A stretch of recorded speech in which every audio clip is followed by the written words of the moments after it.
Fantastic. Stitch, can you hear me? Well, we'll see. Yeah, can you hear me? Perfection. Yeah. Can you see me? Two old farts trying to do the right thing, huh? I tell you, we made it happen. But the way I waited recording is that this is already recording. So I hope that's I love it, okay. man. I appreciate it. Hey, well, ladies and gentlemen, so happy to be back at you. Colin Crandall, you guys can see of MMA Power Hour for many years, credentialed media with the UFC and anyone else. And I'm talking about my favorite guest of all time. I am so glad to talk to this man. Probably no one more knowledgeable in the world of combat sports.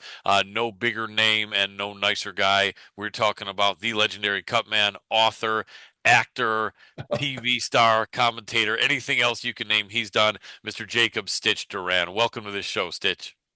Hey, I always said, Colin, you could always be my agent, brother. I You loved it. know I more love it. about me than I know about me. I So, appreciate that a lot. I'd be happy to do it anytime, anytime. thanks for having me on.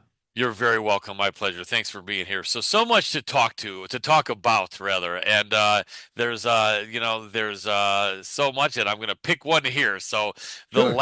I appreciate it. So the last thing and I watched that great interview you did with MMA Junkie. I never afraid to throw out competition love for competition. They do a great job over there.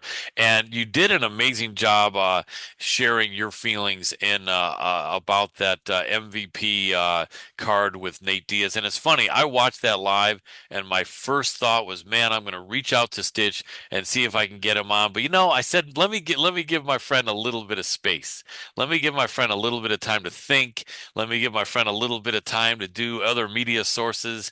And then after what about 4 or 5 days, I said, I can't wait anymore. I'm going to reach out to Stitch, and so I can get his thought on that among many other things. But why don't we start out with that? They call it the elephant in the room. I was watching that with was I watching? I forgot. I think you know what? I was watching that alone. And I could see all the cuts on Nate, and one of the things I said to a couple friends that were intermittently calling me on the phone when I saw you there, I said, all right, I said, so what Nate's done is ensured he has the very best chance to get through some bad cuts. And I said, if Stitch is there, then he's bringing out the heavy artillery. He's not artillery. He's not playing with you there. There's no one else that could do better and that has more experience. So I was happy to see that. And when things started to go south on him, I could see all those cuts. They had a close up on the corner there, and it looked like every one was coming down into his eyes. And you also mentioned blood was pouring out of his nose, and he was being hurt and really, really hit hard. And he's 41 years old.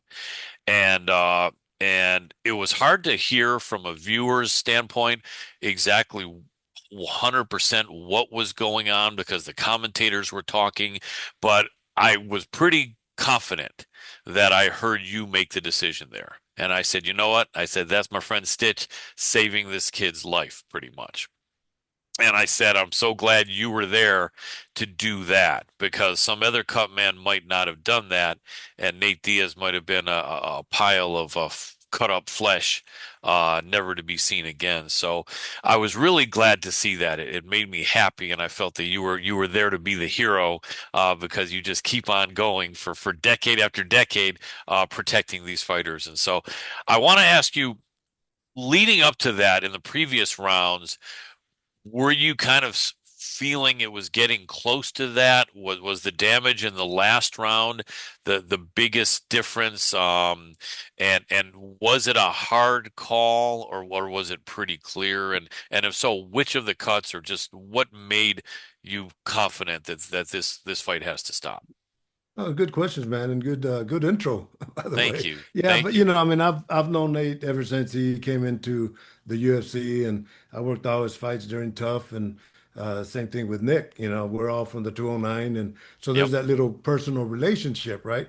But I know that Nate is a bleeder. It's confirmed, right? Yes, So absolutely. Zach Rosenfield, his agent, when he touched base with me, I said, "Well, I'm glad you called me because I expect cuts, right?" Yes. Oh And yes. but looking at him in the dressing room, spending that time with him before the fights and all that, he was quite confident. He was the Nate Diaz that I've always known. Yep. And seeing him warm up in the dressing room, he looked fine. Everything was on point and all that. But I know Mike. You know, I've seen him fight, and it's funny because I see him after the weigh-ins. He goes, "Oh, you're working with Nate, huh?" I said, "Yeah, but you got my number, you know." Yeah, exactly. So Absolutely. maybe next Absolutely. time. But anyway, you know, I always when I look at fights, calling out not only as a cut man, you know, but I look at it as a judge. Yeah. You know, what is the judge doing? How is they scoring the fights? And, you know, I think I told you that story with Vladimir Klitschko when, you know, I opened the cut on purpose to have the doctor stop it and go to the scorecards and became world champion for 8 years. Love But with that. Nate, what I saw outside of the cuts was that he was being dominated. Mike was just a little too strong, Yeah. you know, Yeah. and when he took that knee and then he's holding on to the cage and all that, you know, it was a concern. But when Nate took it down on the reverse and almost had him in a position where he could tap him out, I said, well, that's the Nate that I know, you know. But then it got worse and worse, and you know, when he came into the corner, he had a major cut here, he had one here, he had some in his around his eyes, but the one right here, the one that I called the bleeder, as I would apply the adrenaline chloride 1000, the vasoconstrictor, it just continued to pour and pour. So when you pop a vein, it becomes very hard. But then the nose was continuing to bleed as if it was broken, right? Or a orbital bone damage one way or the other. But Yeah. nonetheless, it was bleeding way too much. But he told me, he goes, I'm getting blood in my eyes. And I see it. I mean, he's wiping and all that, and I'm working on him. And I said, Nate, I whispered to him, I said, look, man, you got some bad cuts, man. I'm gonna have the doctor stop the fight. He goes, man, I can't see, you know. And Yeah. Yeah. I know when the referee came in, all right, come on, let's go. I said, nope, he's not gonna go out. You know, he's done.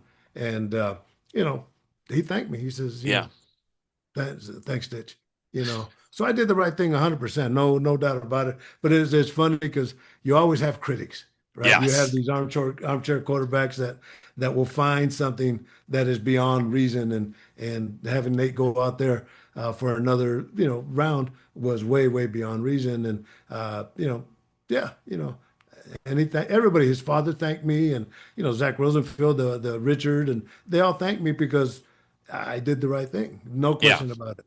Yeah, I'm sure, and I'm sure Nick from wherever he was glad for Nate as well. And yeah, Nate's a really unique guy. It's interesting Yeah. between the two brothers, and you know you've had the connection with them for years, and I've Yeah, been a and fan for let me both. add real quick on. I forgot Yeah, to add, sure. but you know, people were talking about that he pooped in his pants. Well, he didn't. That's Yeah, a I don't bunch of think so. bull, right? And the reason I know because I was there, but more so when the doctor was putting stitches on him, it was like a 30-minute process, and Nate is Wow. still in his outfit, right? Right. So if that would have been the case, I know he would have let me go shower. So none of that was happening whatsoever, you know. Good. But as the doctor's walking out, I said, you know, how was it, doc? He said, well, you ended up with 15 stitches and I mean, 15 staples and about 20 stitches, five cuts. You know, Wow. so yeah. Wow. So I Yeah, know that they, was. you know, I know he thanked me for that. I'm sure his family, his wife and all that, you know, they're looking and it's saving for another day. And Yeah. that's my job to give that fighter that one more round, but then also to take care of him. Yeah, absolutely, absolutely, and that was a great representation of the fact that we have people looking out for the fighters, and we don't want to have something where there's no point and where it's not gonna get any better. It's just gonna be worse, and we don't want to have a fatality in the United States in combat sports if we can help it. And even if someone watching might think I'm exaggerating with that, the bottom line, if he would have kept getting busted up. He's losing more and more blood, and then not being able to see the punches coming. You never know what can happen. And so, Yeah, and yeah, then you know, and then Mike is a bare knuckle fighter, and yeah, I've worked many of those fights, and their only objective is to go forward and throw a bunch of punches, you know, yeah, and yeah, and that's exactly what Mike does, you yeah. know, and then he's using elbows and all that. So yeah, he did what he was supposed to do. Yep, absolutely. He's from Detroit, like myself, and I remember I was covering a UFC as credentialed media a few years back, and I ran into him backstage, and he was just going somewhere, and I said, "You got 30 seconds?" And he said, "Yeah." And I said, "What does it mean to you to be a UFC fighter representing Detroit?" And he got all fired up. He goes, "Oh, Detroit! Oh, he's our- oh, they're a killer!" And I was like, Yeah, "Perfect, man. Thank you so much." that, But that that's him. Yep. yeah, yeah, he's a super intense guy. But Nate's amazing too, a great legend, and I would imagine if he wants to, he'll be back soon. I would imagine. I don't think Nick Diaz wants any more fights? Or do you know what his thoughts are? I would probably agree with you on that. I didn't see him; he wasn't there. Right. But Nate, yeah, will he go again at 41? And that's the thing when you look at it, Colin, you could beat anything, but you can't beat time. Yeah, And, that's right. Father he's at Time that is position undefeated. now, and Yep. does he go forward again? And does Yeah. he? Is it MMA only? Or is it boxing? But a lot of these Jake Paul fights, I've been in events. I've been involved like in five of them. KSI when he fought his brother Logan Paul, that was the first one. I didn't know these guys had like 20 million followers each. It's a whole Yeah. different world. Yeah. And Yeah. I knew it was different because when KSI fought Logan Paul was at the Staples Center. And I walk into the arena to kind of check out the ring and all that, and shit, nobody recognized me. They Oh all my recognize gosh. all these guys from Right. YouTubers and all that, Yes, but the I kids. knew Yeah. I knew it was a Right. different world. Justin Yeah. Bieber was there, and Yup, you know, right. Yeah, Bieber is the so hero of everyone there. They're supposed to be at a yeah, combat sports event. Yeah, definitely a yeah. different mindset. What was the feel over there at that event? I know there was a lot of excitement around it, and there were some big names, Rhonda and Gina, Francis and Ngannou on the card. Of course, Nate and Mike Perry, and some pretty darn good undercard fighters. Was it an ex feeling of excitement, and how did the atmosphere feel compared to other places that you've been, like in the UFC and boxing at the highest level? What was the feeling there? Yep, high energy. Everybody's there, and MVP does a good job in the production of the press conference and the workouts and everything so it's high energy all the time. But I tell you what was a blessing was to see guys I haven't seen in years, brother. I was just going to Um, ask that. How many uh, people did you know it that were on was that card? it's funny. But number one, Burt Watson. How can you not love Burt Yes, Watson? And absolutely. I I'm love Bert. Yep. Burt was great, but it's one of the stories is I'm walking in the back and Anderson Silva sees Burt Watson. And he hugs him, Bert, how you doing? And they separate, and I'm behind Anderson. He don't see me. Well, I go Oh, straight to Bert like he did. Oh, Bert, hi, how you doing? He looks at me, says, Poppy, oh my God, I love you. And that's man, he awesome. gave me the biggest hug that was just, it was unforgettable, and That's just to awesome. see all these other guys, and I did a little, I guess, a chat with Rampage and Dan Canobio, and it was good to see him. Kenny Florian, man, just major Yep. hugs, and just so many of these guys where it was a big giant reunion, Yeah. and John McCurdy, Frank Trigg, and I mean everybody was there. Yeah, it was old home week, as they would say. So many legends It from back in was, the day, and I don't and you're think right. These we were all the OGs from the original. that's right. You Yep, know, and yep. and and people still applaud us. Yeah, I love that, and it's deserved. Yeah, It's deserved. You guys are yeah, trailblazers, and we're there when people weren't paying attention to our sport very much. And right. yeah, now I don't know the last time John McCarthy refereed a fight. I don't think he's refereed a fight in 10, 15 years. So that I was think you might be definitely, right. yeah, that was really interesting. He came out. Did you back in the day? Did you ever were you ever involved in any promotion where Gina Carano had fought? It's funny after I went into both Rhonda's dressing room and Gina's, Mhm. and with Gina, I said, I don't know, you probably don't remember, but I'm the one that wrapped your hands when you made your amateur debut at the Wow. Orleans. Well, Oh she knew who wow. I was, gave me a hug. I said, but I don't know if you remember a little bit of this trivia, but the first time you fought was at the Orleans Hotel Casino here, and I'm the one that wrapped your hands. And then I go to Rhonda, and she's warming up. She comes and gives me a giant kiss and That's or a awesome. hug, I should say. Right. And I said, and our trainers are there. I said, yeah, I always tell the story about Gina, where I would always wrap her hands. Manny Gambarian and these Mhm. guys, can you wrap Rhonda? So I always wrap their hands. And I said, but I'd walk into the dressing room just, to say hello and get touch bases with everybody. And she'd be on the mat resting, and she would get up. I said, no, no, sit down and, say hi and give me a hug and all that. I said, but once it was time to fight, and I'm at the cage, and she's walking down the path to me so I could put the Vaseline on her, I told her, you look like Chucky. Dun, dun, dun, dun, dun. So Nice. everybody laughed at that. But yeah, it was good to see everybody. Yeah, absolutely. Our mutual friend, the late judo Gene LaBelle, I think would have been happy. He's Rhonda's godfather.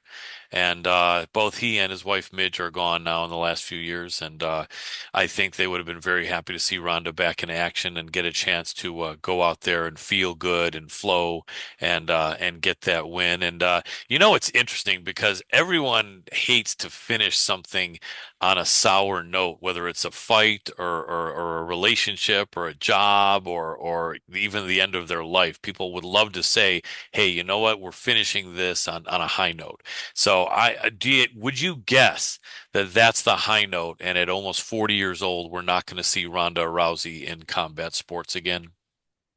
Well, that's a question that still has to be answered because she tapped out Gina in like 17. I didn't even see the Yep, fight. 17 I was seconds. in the Yeah, back, so with Nate and them, I didn't even see the fight, but 17 seconds. So skill wise, she still has it, yeah, and yeah. a big name, she still has it. You know, I would love to put her in with Cyborg. Wouldn't that be It, crazy? that would finally, after all this time, yeah, Yeah, and I would think maybe she might go for that. It'll be interesting to see. She says she wants to have more babies. I think she's got a couple now, but I yeah. guess at almost 40, if you're going to have some, probably you don't have a lot of time to waste. But who knows? Yeah, maybe she'll be back in a few years, and that would be an interesting fight, or maybe a couple years. Gina Carano, though, I'm pretty confident is not going to be fighting in combat sports anymore.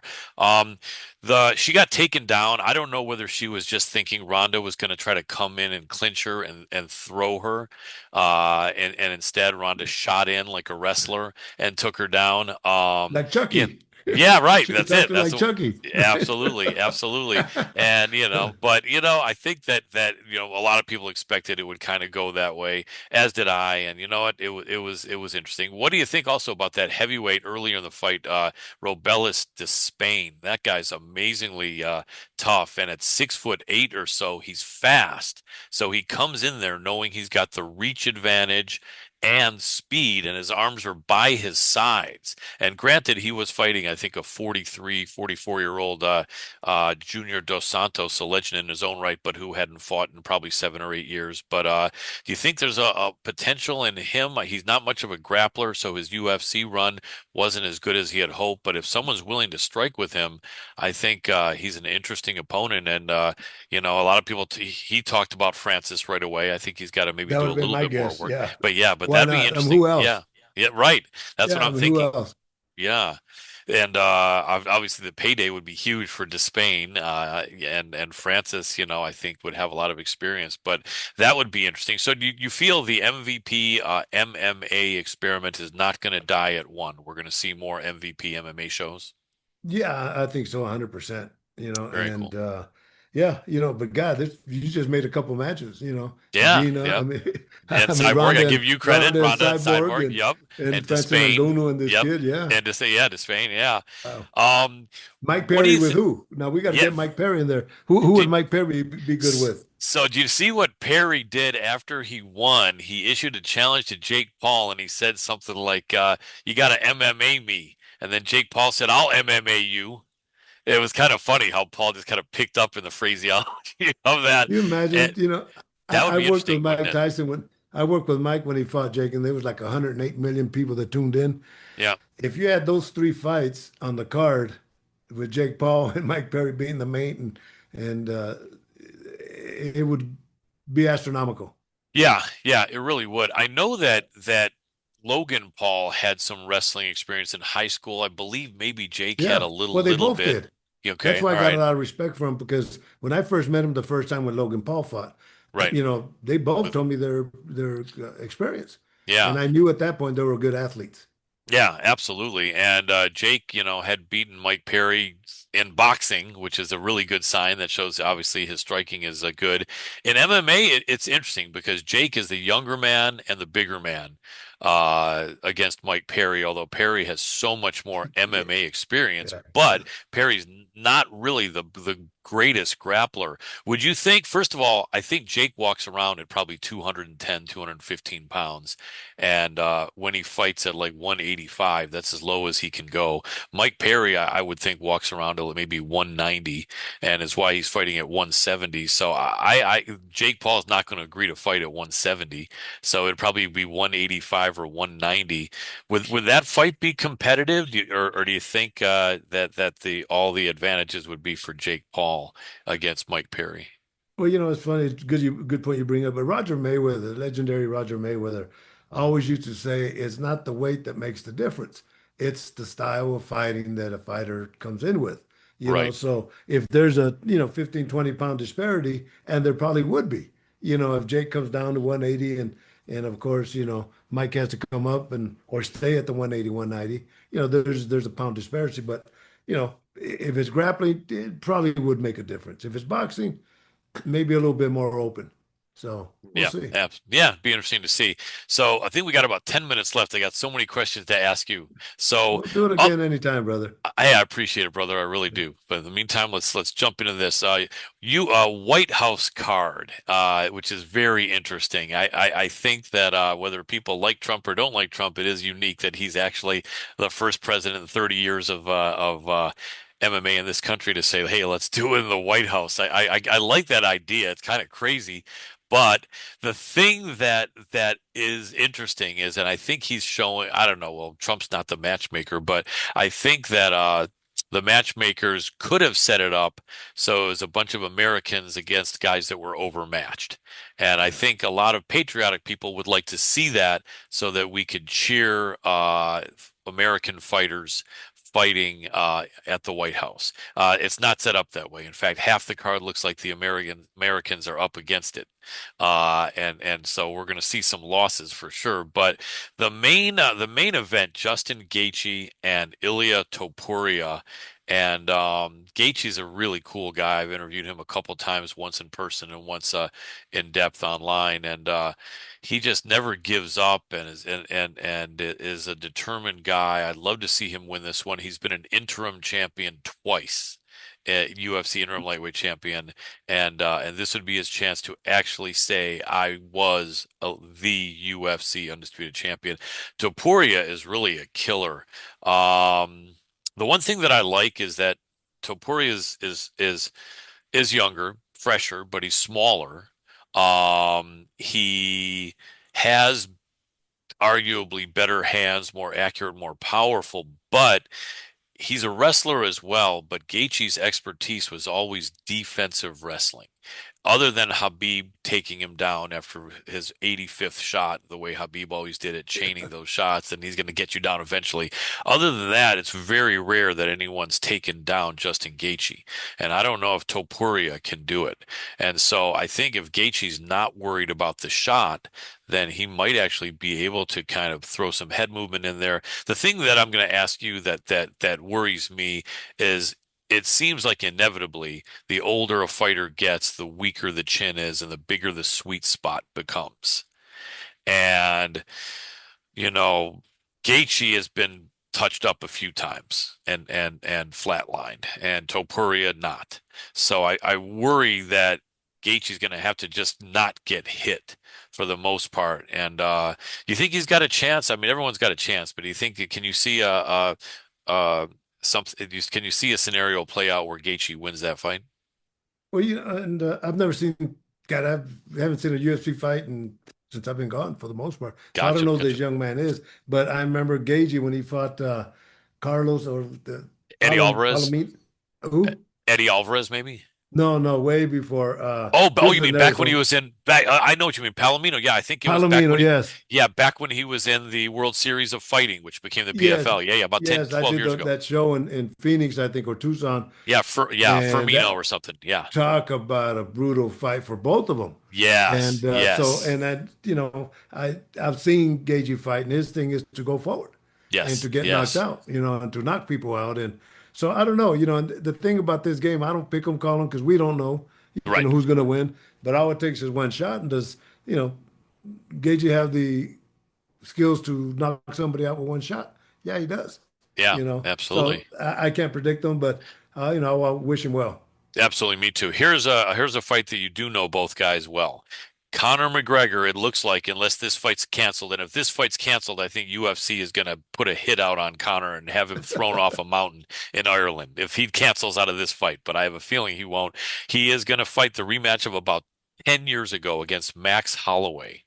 And Conor will have not fought for, I think, 5 years by the time that fight happens here, July 11th. What do you think in that matchup? Well, I always look at them as what are the probability of cuts?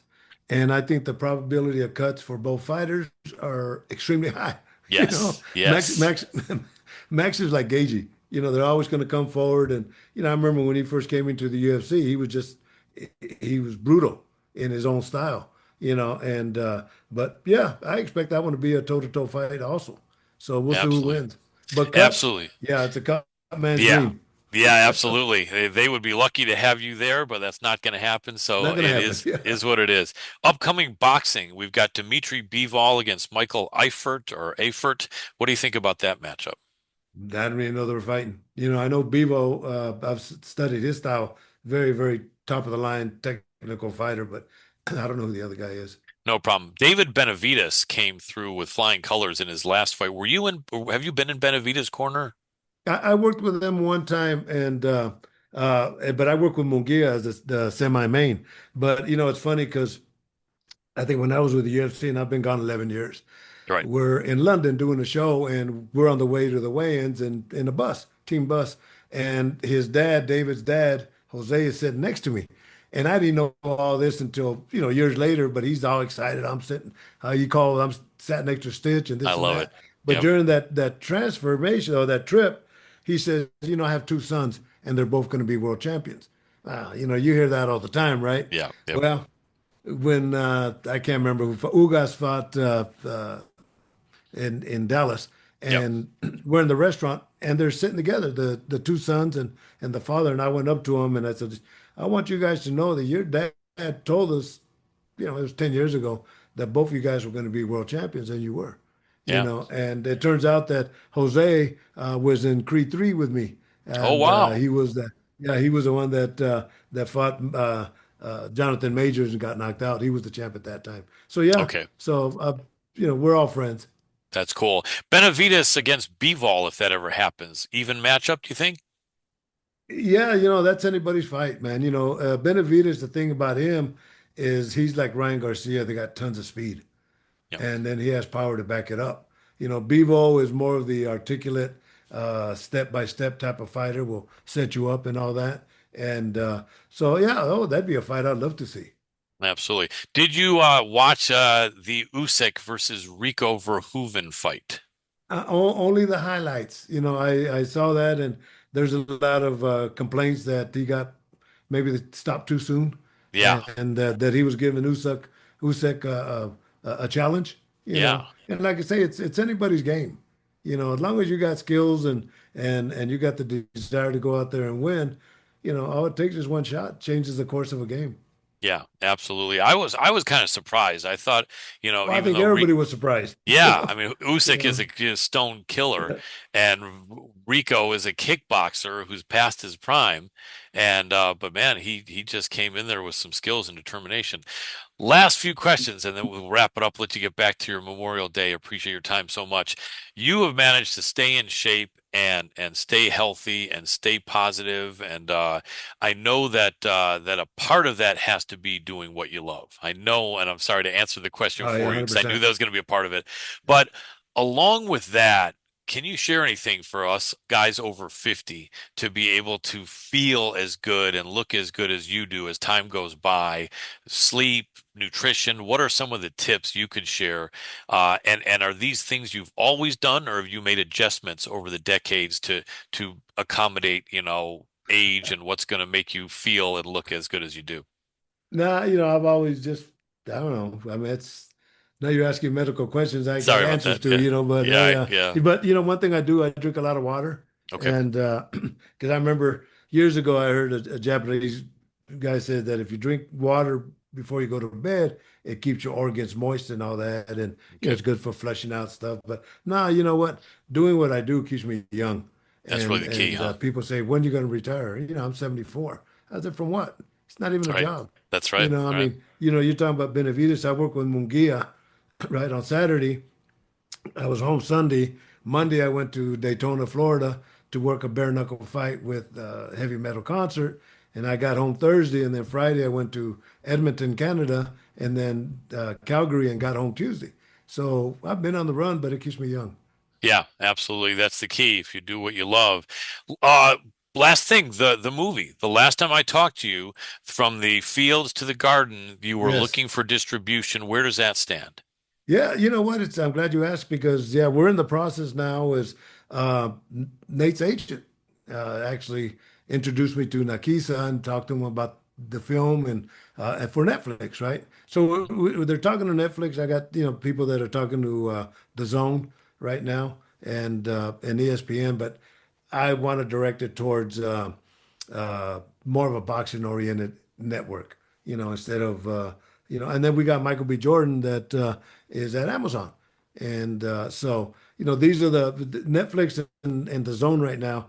I have people that are talking to them right now and try to get some kind of distribution point there. And then after that, Boxer's Nightmare, the film I did 25 years ago. Remember I told you about it? Yes, And yes, and to reboot because you were talking about, now I'd get MMA guys in there because a lot of the issues that fighters had 25 years ago are still happening now. Now it right, includes MMA.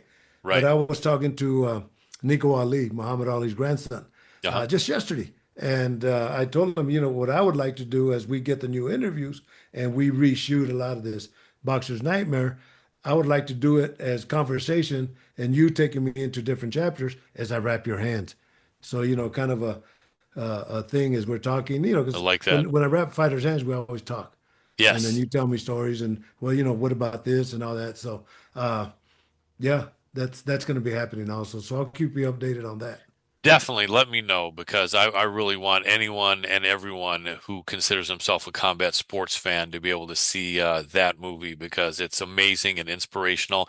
I have a friend who was a UFC fighter years back, and he was so focused on fighting, he wasn't really paying attention to anything around him. He'd heard of you, and I was talking to him the other day, and I said, Stitch Duran really came from humble beginnings. You were working in the fields picking Yeah, cotton. And his mind was blown. He said, "Man, he started there to become as successful as he is now." And I said, "Yeah." I said, the man really started with no advantages whatsoever. And from hard work and determination was able to get where he got. And he was like, "That's an amazing story." And I said, "Well, I'm glad you think that because the movie's coming out yeah. and of Stitch's life." And he said, "I got to see that. I got to see that." I said, It's "Let me it's know." pretty phenomenal. Actually, I'll send you the trailer. I showed Awesome. Frank Trigg at the fights, Mhm. and we're on break and he's looking at the trailer and all of a sudden he's wiping his tears, I bet. because it's Yeah. that type of movie. But it's my story is everybody's story. Yeah. It's just Yeah. that I set my goals and guys, and now it's been about 5 months. When ICE was attacking all the farm workers and Right. sending them back and all that, I uh, I talked to the producers about letting me use the film before it was done, and I went back home and I rented a theater and I invited all the friends we grew up in the migrant camp and the ones we grew up as farm workers, like Right. 150 of us, and we all watched the film together, and the majority of them cried, I bet. because my story was their story. Yeah. And Yeah. so it's very inspirational. That I got to give Yeah. them credit for. They I did a love that. tremendous job. Yeah, that's wonderful. And it's great to hear. And just you being there and it being your story and you being the person you are, I think is something that people can really relate to. They used to say the bigger they are, the nicer they are. I haven't heard that saying for years because people are seeing all kinds of guys at the top who maybe aren't that nice.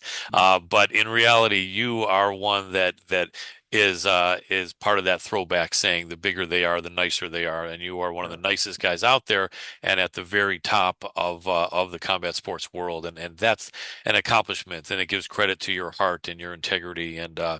your compassion for people. Thank you. Not that hard to do, man. I tell people I'm the same guy I was growing up. And being assholes and I'm not one because you're fake. You Yeah, know, and yeah, and I don't have confidence in you, so I treat everybody the same. Hey, Stitch, yeah, you mind if we take a picture? No, come on. It's when you yeah, don't ask that I should be concerned with, right? yeah, But giving back, that's my energy. Is yeah, giving back, and little things for so many people mean so much, and why not? yeah, And my mom says, "Man, you give, you always get it back 10 times more." yeah, So 100%. that's how I live. Yeah, That's the way. I always used to like to say, if you have people around you who are in need of something, instead of labeling them as needy, if you can take care of their needs, that can solve the problem right there. It doesn't hurt to be kind, and it yeah. doesn't hurt to give someone some encouragement. Yeah, you have to, man. They don't cost nothing. Nope, so true. Well, Stitch, I appreciate the great chat as always, my friend. I'm always so grateful that you make the time for me, and I'm always cheering for you, and I'm excited, to see you in the action. Even as the decades have gone by, you're in the midst of all the action, but still, when I see you on the camera, I'm like, hey, there's my friend, the great Stitch Duran, taking care of business, and I'm always excited to see you there, and you always do a great job. And yeah, thank you for protecting Nate Diaz from worst damage in that fight. No, of course. Thank you. And I like that little goatee you got there, bro. Thank you, right? Some people have been saying color it, but I don't think I need to, right? Nah, I nah, it think looks yeah, good. It looks I quite appreciate that. distinguished. Thank you. Thank you. I All right, my appreciate that man. a lot, Stitch. Well, thanks again, my friend. Great chatting with you. We'll stay in touch and have a great rest of your Memorial Day. Thank you, my man. Appreciate you. All right. Take care, brother. Bye-bye. See ya. Bye bye. Let me see if I know how to get out of here.